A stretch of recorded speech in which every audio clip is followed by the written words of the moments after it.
प्यार से कहना आओ सत्संग जी, आप सभी संत महापुरुष जन बहुत ही भाग्यशाली हैं जो कि सद्गुरु की कृपा से ब्रह्म ज्ञान की दात लेकर ऐसे निराकार दातार परमात्मा को जानकर पहचान कर तब भक्ति कर रहे हैं। हम जिसकी भक्ति करते हैं पहले उसके बारे में पूर्ण रूप से जाने। अगर जान करके भक्ति कर रहे हैं तब तो भक्ति सार्थक है। अगर बिना जाने भक्ति कर रहे हैं तो उस भक्ति का कोई मतलब नहीं है। जिस प्रकार से कि अन्य भक्तियाँ हम करते हैं तो हमें भौतिक चीज़ों की प्राप्ति होती है, लेकिन गीता में कृष्ण जी कहते हैं कि जो मुझ अविनाशी को जानकर मेरी भक्ति करता है वो मुझे प्राप्त होता है और उसकी मुक्ति भी हो जाती है। जिस प्रकार से आप देखें कि इस समय पितृ विसर्जन चल रहा है, इस समय हर इंसान अपने पितरों के लिए पूरी हलवा जो भी जिसके पास होगा वो बनाएगा, चढ़ाएगा। आप यकीन करिए कि कब का कितने दादा परदादा कौन कौन मर गए, सबको चढ़ाया जाता है। और उसको खाने वाला कौन है?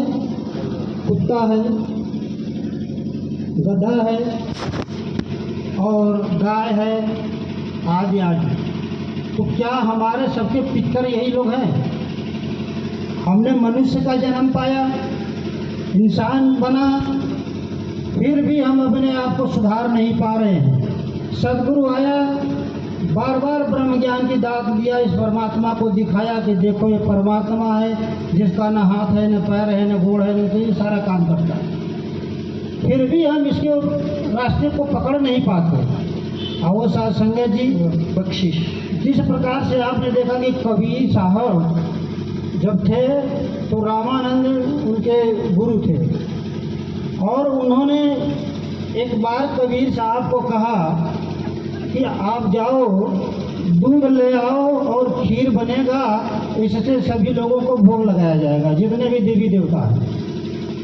और सत्संग जी, कबीर साहब लोटा लिए गए गाय खोजने के लिए। गाय जाते तो देखा एक मरी हुई गाय थी, उसी को पास में बैठे और उसे घास डाल दिए, लोटा रख करके बैठ गए।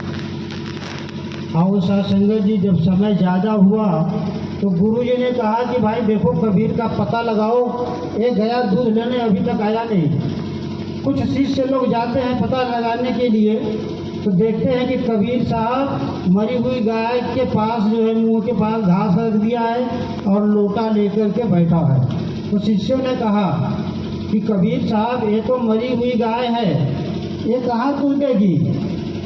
तो चलो भाई, जब ये दूध देगी, घास खाएगी तो हम दूध लेकर आएंगे।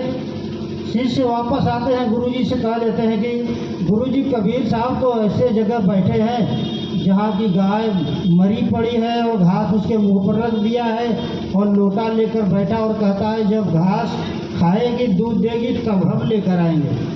गुरुजी ने सोचा है तो गजब की बात है। गुरुजी स्वयं उसके पास जाते हैं। आओ सत्संग जी, प्यार से कहिए धन। सत्संग जी प्यार से कहिए, राजे से विनती किया